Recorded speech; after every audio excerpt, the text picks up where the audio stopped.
What happens when a pope dies? When a pope dies, a series of carefully structured rituals and procedures unfold to ensure an orderly transition of power in the Catholic Church. The confirmation of the pope's death is officially confirmed by a Vatican doctor and the Camerlengo, Cardinal Chamberlain. Currently, Cardinal Kevin Farrell serves as the Camerlengo. The Camerlengo calls out the Pope's baptismal name 3 times to confirm the death. Immediately after confirming the death, the Camerlengo seals the papal apartments.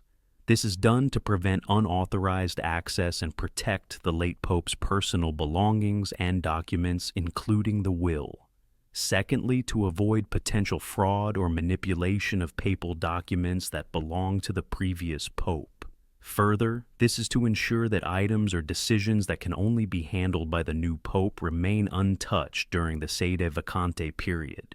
In addition, the papal apartments are sealed by the Camerlengo to symbolize the end of one papal era and preserve the legacy of the former Pope. This also helps to maintain the integrity of the transition process and respect the Church's tradition. The Camerlengo then destroys the fisherman's ring to prevent forgery.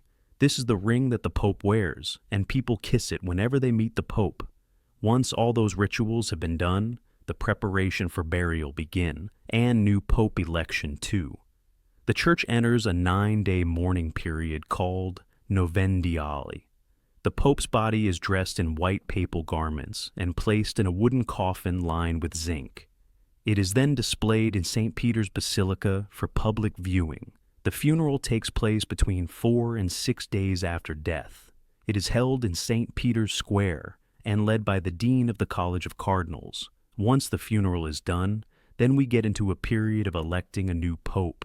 The period between the pope's death and the election of a new pope is called sede vacante. During this time, the Camerlengo temporarily administers the church. Following the mourning period, cardinals gather for a conclave to elect the new pope.